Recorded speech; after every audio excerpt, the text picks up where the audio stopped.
बिस्मिल्लाहिर्रहमानिर्रहीम। अस्सलामुअलैकुम my YouTube family, welcome back to my channel. कैसे हैं आप लोग? उम्मीद करती हूँ खैरियत से होंगे। अल्हम्दुलिल्लाह मैं भी खैरियत से हूँ। और अल्हम्दुलिल्लाह 4 रोज़े बहुत अच्छी तरह हमारे गुज़र गए हैं। अल्लाह ताला हमें तमाम रोज़े पूरे रखने की तौफ़ीक अता करे, हमें सेहत व तंदुरुस्ती अता करे, और ताकि हम अपने घर वालों का भी अच्छी तरह से ख्याल रख सकें रमज़ान के महीने में, और बाकी काम भी कर सकें, और साथ साथ रोज़े और इबादत भी कर सकें। और कल फिर से तरबूज आया हमारे घर, क्योंकि हरीम ने कॉल करके पापा से कहा कि मैंने तो नहीं खाई थी ना, आज भी आप लेकर आइएगा। जबकि मैंने उसके लिए रख दिया था, उसने खाई भी थी आकर के वापस नानी के यहाँ से, लेकिन फिर भी उसने पापा से कहा कि मैं तो नहीं थी ना, आप लेकर आइएगा। तो फिर उसके पापा लेकर आए थे। और पहला काम मेरा यही होता है कि फ़ौरन काटो और फ्रिज में डालो, क्योंकि ठंडी होनी चाहिए। और आज मैं बनाऊंगी दही बड़े। एक थोड़ा सा एक्सपेरिमेंट करूंगी कि मैं बाहर से फुल्कियाँ नहीं मंगा के मैंने घर पे ही बनाई, लेकिन समझ नहीं आ रहा था, थोड़ा काफ़ी अरसा हो गया था बनाए हुए। तो पहले तो मेरी फुल्कियाँ बहुत बारीक वाली बनी, छोटी वाली चमचों में डाल के बनाई मैंने तो। और फिर मुझे समझ नहीं आई वो वाली, तो फिर मैंने दूसरी बनाई हाथ से। फुल्कियाँ तो अच्छी बन गई, लेकिन बच्चों को बाहर वाली फुल्कियाँ खाने की आदत है, तो ये वाली फुल्की इतनी पसंद नहीं आई। सुबह बच्चों के जाने के बाद 10 बजे तक मैं सो जाती हूँ। उसके बाद फिर मैं 12 बजे तक उठती हूँ। 11:30 बजे तो हरीम आती है स्कूल से, फिर वो जगा देती है मुझे थोड़ा। उसके जाने के बाद फिर लेट जाती हूँ जब वो मदरसा चली जाती है। फिर यानी मैं 12 बजे तक उठ जाती हूँ बिस्तर से। फिर मैंने छोटे मोटे काम किए, उसके बाद फिर मैंने नमाज़ पढ़ी। 1 बजे तक अज़ान हो गई, नमाज़ पढ़ी मैंने। फिर अम्मी ने बुलाया था, अम्मी के पास गई थी। अम्मी को मार्केट जाना था, आज हमारी तरफ बाज़ार लगती है। मार्केट गए तो सही, लेकिन मार्केट में जाते ही अम्मी की तबीयत ख़राब हो गई थी। तो अम्मी तो उल्टे पैर ही वापस आ गई, मैं रुक गई। फिर मैंने छोटी मोटी थोड़ी चीज़ें ली, और 1 घंटे में फिर मैं भी चली आई। लेकिन वो उतना ही जाना और आना मेरे लिए काफ़ी हो गया। पता नहीं क्या हो गया है, लगता है मेरी आत्मा बुढ़ी हो गई है, क्योंकि मैं तो कहीं से भी बुढ़ी लगती नहीं हूँ। लोग कहते हैं तुम तो बिल्कुल चेंज नहीं हो रही हो, लेकिन हालत ऐसी है मेरी कि बस थोड़ा सा एक्टिव हो जाओ तो थोड़ी देर बाद ऐसा लगता है कि किसी बलून से हवा निकाल दी गई हो, वैसी कंडीशन हो जाती है मेरी। तो थोड़ा सा आराम करने के बाद फिर मैंने अपने काम में हाथ लगाया। फुल्कियाँ वगैरह बनाई, उसमें काफ़ी टाइम लग गया था।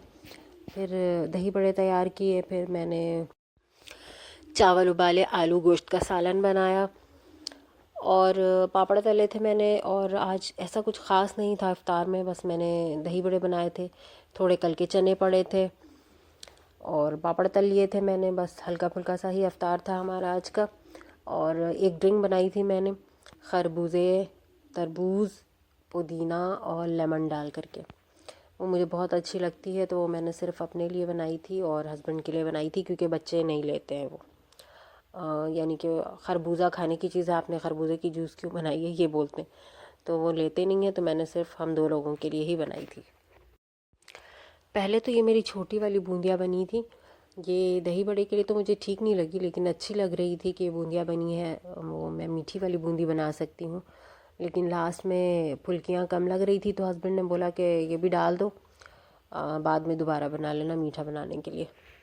तो फिर मैंने इसको भी डाल दिया, लेकिन बच्चों ने मुंह चढ़ा लिया, बोला कि रंग बिरंगी कौन सी डिश बनाई है। और फिर फुल्कियाँ भी उन्हें समझ में नहीं आई, तो फिर आज का थोड़ा वो हो गया, रॉन्ग हो गया, मेरी कुकिंग थोड़ी रॉन्ग हो गई आज की। दही में मैं मिलाती हूँ लहसुन और साबित मिर्च को मैं फ्राई करके पीस लेती हूँ सिल पे, और पीसने के बाद वो मिला देती हूँ। अच्छा, बहुत चटखारा सा टेस्ट बनता है। और चाट मसाला मिला देती हूँ। और अगर है आपके पास, आप ग्रीन चटनी डालना चाहते हैं तो डाल दें। मैंने थोड़ा पुदीना भी डाला था, मुझे अच्छा लगता है, उसकी खुशबू अच्छी लगती है। टेस्ट तो अच्छा आया था, लेकिन फुल्कियों की वजह से थोड़ा रॉन्ग हो गया। माशाल्लाह माशाल्लाह अल्हम्दुलिल्लाह, आजकल मेरे चैनल पे व्यू आ रहे हैं थोड़े, यार 4-5 व्यू भी आते हैं ना, मुझे इतनी खुशी होने लगती है कि कोई तो बंदा देख रहा है। क्योंकि मैंने किसी भी जान पहचान वाले को बोला नहीं है देखने को, हत्ता कि मैं अपने घर में भी किसी को नहीं बोलती, ना बच्चों को, ना भाई बहन को, किसी को कि तुम देखो। मैंने कहा अपनी मेहनत से अगर मैं आगे बढ़ सकती हूँ तो फिर बढ़ूँगी इंशाल्लाह। अल्लाह ताला मुझे ना उम्मीद ना करे। आजकल व्यू आ रहे हैं। पिछले दिनों ना मैंने वो समीना कुरैशी का पॉडकास्ट डाला, उस पर बात की थी। तो मेरा बेटा थंबनेल बनाता है, तो उसने उसकी पिक्चर लगा दी थी, तो उस पर बहुत ज़्यादा व्यूज़ आ गए थे अचानक से। लेकिन मैं उसी टाइम डर गई थी, मुझे खुशी नहीं हुई थी बिल्कुल भी। और मैंने कोई व्यूज़ गेन करने के लिए नहीं डाला था, लेकिन बस डल गई थी पिक्चर और काफ़ी व्यूज़। उसके बाद से मेरे वीडियोस पे बिल्कुल व्यू नहीं आ रहे थे, मैं एकदम टेंशन में आ गई थी।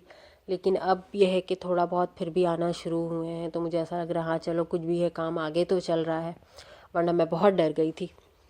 बस मेरी दुआ यही डरती हूँ मैं कि यार मेरा चैनल बस चल जाए। इंशाल्लाह अगर आप लोगों की सपोर्ट रही तो इंशाल्लाह ज़रूर मैं कामयाब रहूँगी, और अल्लाह ताला ने मेरा साथ दिया तो अल्लाह ताला का साथ तो है ही, अल्लाह का करम है। बस ये है कि आपका लक कहाँ काम करता है, इस चीज़ पे बात होती है। अब इस एज में आकर के ना आपको ऐसा लगता है कि जब बच्चे बड़े होने लगते हैं या उनकी शादियां होने लगती हैं, तो फिर ऐसा लगता है ज़िंदगी थोड़ी पुरसकून होनी चाहिए, बहुत ज़्यादा स्ट्रगल वाला काम नहीं होना चाहिए। तो हम अब उस फेज़ में कदम रखना शुरू हो गए हैं। तो हम भी ऐसा ही चाहते हैं, लेकिन आपको पता है कि मुल्की हालात और उसकी वजह से इंसान को कितना ज़्यादा मेहनत करना पड़ता है, और एक अकेला बंदा है तो उसको कितनी ज़्यादा टेंशन होती है। तो बस मैं यही चाहती हूँ कि अल्लाह मुझे किसी तो और काबिल बना दे कि मैं अपने हस्बैंड को सपोर्ट कर सकूँ। वैसे घरेलू तौर पे तो एक हाउसवाइफ हर तरह से सपोर्टिव होती ही है, लेकिन अगर फाइनेंशियली भी मैं थोड़ा अपने हस्बैंड को सपोर्ट कर सकूँ, कुछ ना तो मैं अपने ऊपर के अखराजात या अपने शौक़ के लिए ही कुछ ना कुछ अगर उन पे डिपेंड ना करूँ, तो मुझे ये चीज़ अच्छी लगेगी कि चलो थोड़ा तो बंदे को रिलीफ़ मिलेगा। आप सब लोग जो भी मुझे देख रहे हैं वो एक तरह से मेरी फैमिली बन रही है। मेरे लिए दुआ कीजिएगा, मुझे सपोर्ट कीजिएगा। और बातों बातों वक्त गुजर गया, मेरा व्लॉग एंड हो गया और ये हम इफ्तार के लिए बैठे थे। तो भाई आप सब लोग लाइक शेयर एंड सब्सक्राइब करना प्लीज़ ना भूलें, दुआओं में याद रखें। मिलते हैं नेक्स्ट व्लॉग में। ओके जी, अल्लाह हाफिज़।